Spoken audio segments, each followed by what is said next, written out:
start the hematopoiesis and blood group. So in the name itself you can find out hematopoiesis means formation of blood cells. So mainly we have RBC, WBC, and also we have our platelets. So how they are formed, let us see.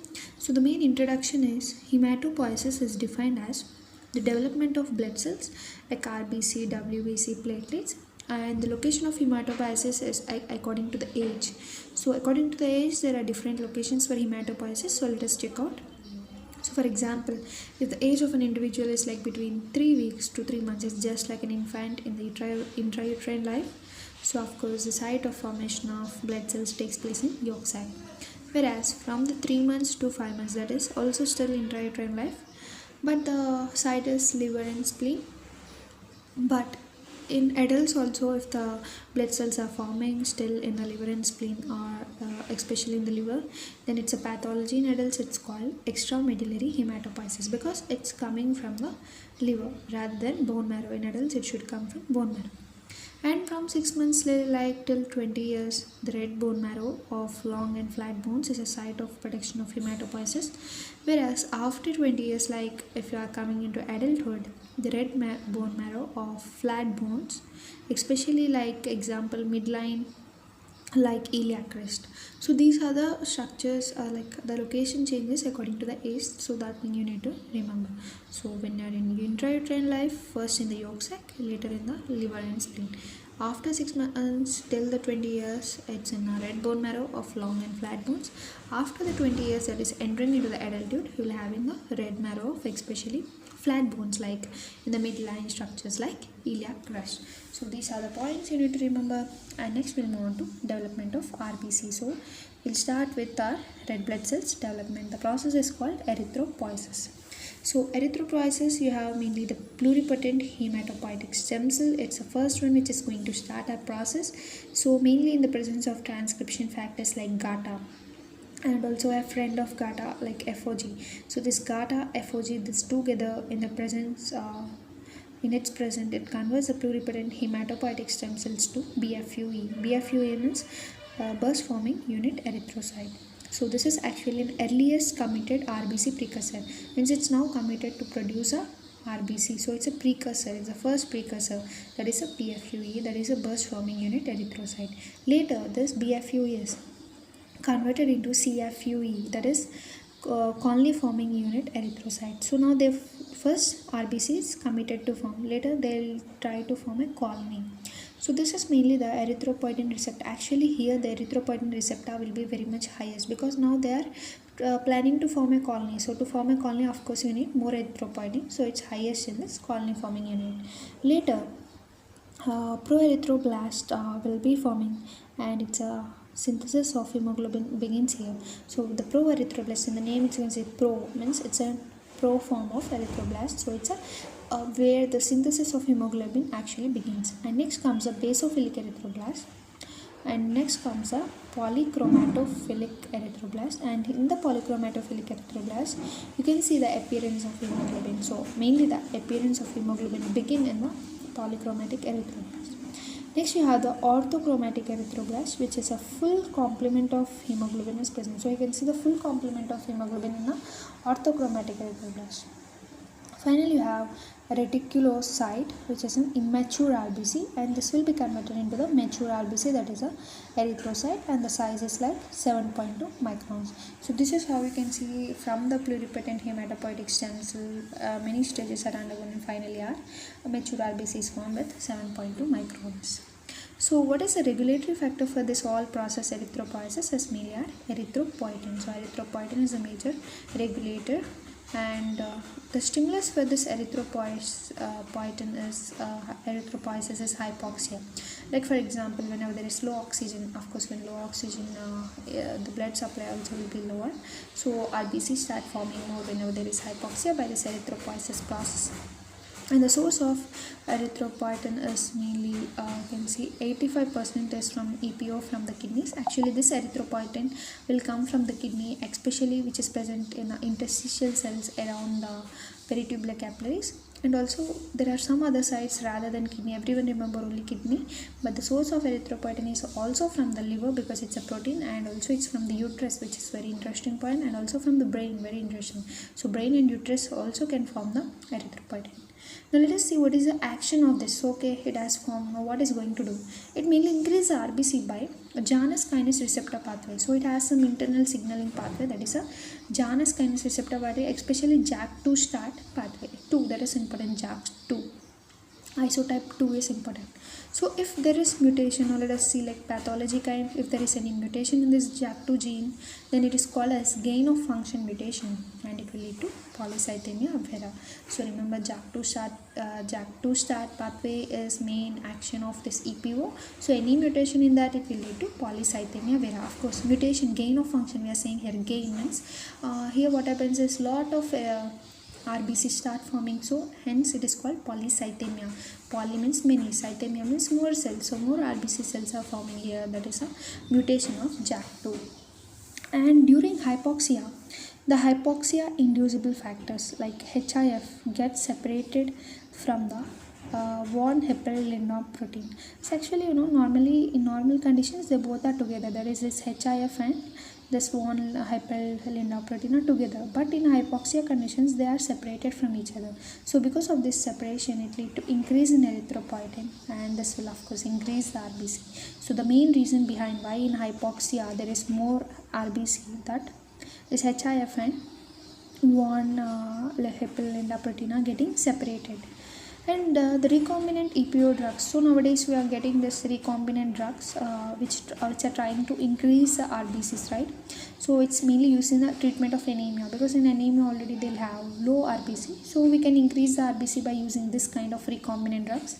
So for example of chronic disorders and also in dialysis patients, we use this epoetin alpha. So in the name itself, you can say it's like sounding like erythropoietin, right? So epoetin alpha, and also we have dorbipoetin alpha. So these are the two drugs, recombinant drugs, which are formed by means of this, this formula, like separating the hypoxia inducible factor from the von Hippel-Lindau protein. Now let us see what are the agents which increase RBC count or stimulate the erythropoiesis.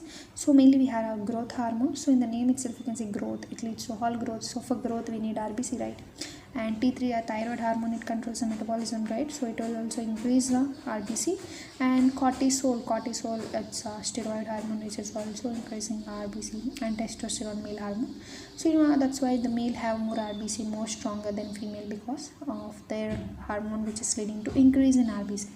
Whereas you can see the agents which are inhibiting the erythropoiesis are like estrogen. Estrogen is a female hormone, so that is the reason why female have less RBC when compared with male.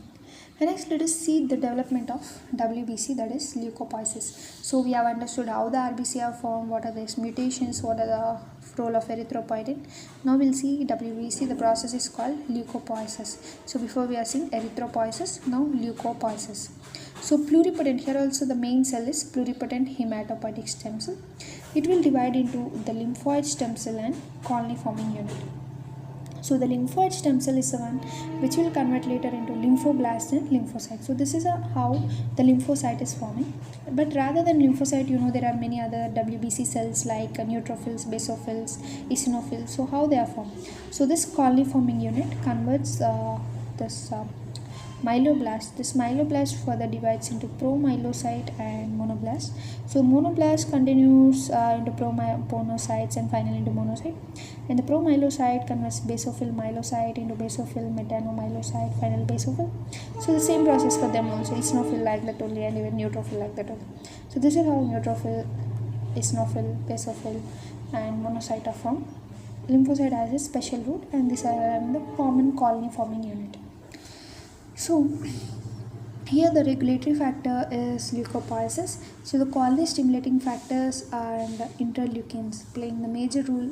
So the leukopoiesis regulatory factors are mainly colony forming units and also interleukins. So the recombinant drug form of this granulocyte colony stimulating factor is filgrastim, and the recombinant drug form of this colony forming unit of especially monocyte is sar is sargramostin. So actually we can use this kind of drugs whenever you have any deficiency of granulocyte or monocyte. So in the case of granulocyte deficiency, we can use filgrastim. In the case of any monocyte deficiency, you can use sargramostin. And you can see interleukin 5 is mainly useful for development of eosinophils, very important. So this eosinophil pathway is there, right? For that you need mainly interleukin 5 and interleukin 3 and 4 for development of basophil. So 3 and 4 for basophil and 5 for eosinophil. So number 3, 4, 5. So these interleukins are major. That's why we are discussing here interleukins and colony stimulating factors are important regulatory factor for leukopoiesis. Whereas in RBC the regulating factor is of course are erythropoietin, right? So these are about how WBC and RBC are formed. Now we'll see how the platelets are formed. So the formation of platelets, the process is called thrombopoiesis. And here the pluripotent, again the same stem cell are pluripotent hematopoietic stem cell. It is also having a colony stimulating factor, especially granulocyte, monocyte, same in the leukocyte, that only. But here we have the this colony stimulating factor is thrombocytic, and it will lead to formation of megakaryocyte, and that megakaryocyte will further divide into platelets. So here the regulatory factor for thrombopoiesis is mainly thrombopoietin and interleukin 2. Very important. Interleukin 2 and 3 are useful for formation of even basophil, right? And 5 for interleukin 3 and 4, right? Here if you remember, interleukin 3 and 4 for basophil, interleukin 5 for eosinophil, and interleukin 2 for thrombopoietin platelet. So you can remember the order 2, 3, 4 and 5. So 2 for platelet, 3 and 4 for basophil, and 5 for eosinophil. So you can remember the order like this. And here one more thing is that the recombinant drug form of thrombopoietin is eltromabopan. So this can be used whenever there is deficiency of platelets.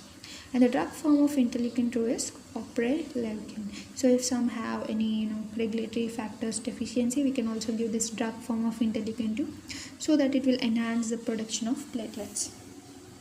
Now we will go on to the blood grouping system. Our major blood grouping system is ABO grouping system. So the blood groups are mainly determined by antigen, which is present in RBC. Yeah, we know this. So ABO grouping is mainly discovered by scientists called Carl Landsteiner, who was awarded a Nobel Prize for finding this ABO grouping system. And the antigens are all in the name you can remember very easily. Antigens, gens. Here also gens will come. Agglutinogens, whereas antibodies are agglutinins. So if you remember one thing, you'll remember automatically other one. Antigens, gens, agglutinogens. Okay, antibodies, agglutinins. So blood group antigens are mainly found in blood. That everyone know, antigens of blood. But also interesting, it's found in saliva, in semen, and also in amniotic fluid. So these are the others you need to add up on. And we'll check out what is formation of different blood groups. So for the formation of A group, you have an RBC. On that you have the H antigen, which is a common antigen. Upon it you have A antigen, and also you have a NAG. What is this NAG? It's a glucose like sugary type substance. So RBC, H antigen, A antigen with NAG forms the A group. Again the same RBC, H antigen, B antigen with galactose. Here the sugar is changed in galactose in the case of B blood group. And in the O blood group we have RBC, H antigen, but no any sugar. So if there is no sugar, then it is O group. And we also have another type, that is the Bombay blood group, where you have only RBC, no H antigen, and also no sugar. So if A antigen, B antigen, NAG and galactose, all four together, it will form AB group. Means just we are adding this two together to get the AB blood group. So now we'll see this table, and we will summarize all the blood groups. So the antigen present in the RBC, for example in A group it will have A antigen, whereas the antibody will be against the opposite one, that is anti-B. Because this one, in a diet we get A and B together at a time. So from the childhood, as we are having A antigen in our body thinks A is itself antigen, so that it will not form antibody against, but it will form against B. So same for B also. In B group we have B antigen in RBC, but antibody is anti-A. And O group, there is no antigen, only A and B, and antibody is anti-A and anti-B, because from the birth only we are not having any antigen in our body, so our body thinks both A and B are of like opposite, so anti-A and anti-B are formed, and AB group have both A and B antigen, so there is no antibody in there because both are self, right? So from the childhood only our body will not produce any antibody against it. So that is the reason why AB blood groups are universal recipients. They can get any blood because they're not having any antibody only, so any kind of blood can come, they'll not act on it. But O group, you can see O group is not having any antigen like A and B, so they can give to everyone because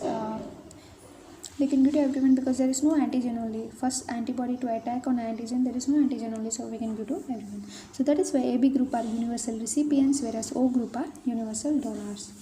So this is the thing we already discussed in very detail in our lectures, in our blood physiology. You can check out them and other blood grouping systems. Of course, RH system, research system. Here the main antigens are C, D, E. So if the D antigen, actually the D is a major one here and important one. If the D antigen is present, then we call RH positive. But if the D antigen is absent, we call RH negative. So what is RH incompatibility like? There is incompatibility between RH negative pregnant female with RH positive baby fetus, that is called erythroblastosis fetalis. That is RH incompatibility. And Kell system is having a McLeod phenotype. It is mainly due to the absence of Kell system. So the features of this McLeod phenotype are RBC are with spines, new type. RBC is with spines now, that is called acanthocytes, and also some cardiac defects are associated with it. And next we have P antigen system. So actually P antigen serves as a receptor for parvovirus.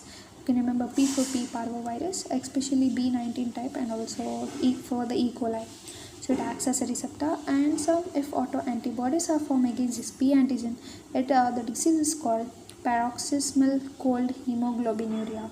So if against P antigen, if you form autoantibodies from your body, it is called paroxysmal cold hemoglobinuria. Next we will see the DAFI system. So DAFI system is where a DAFI antigen can serve as a receptor mainly for Plasmodium vivax. So DAFI antigen is a receptor for Plasmodium vivax. So by this we have completed our quick revision of hematopoiesis and blood group. Next we will move on to the vascular injury.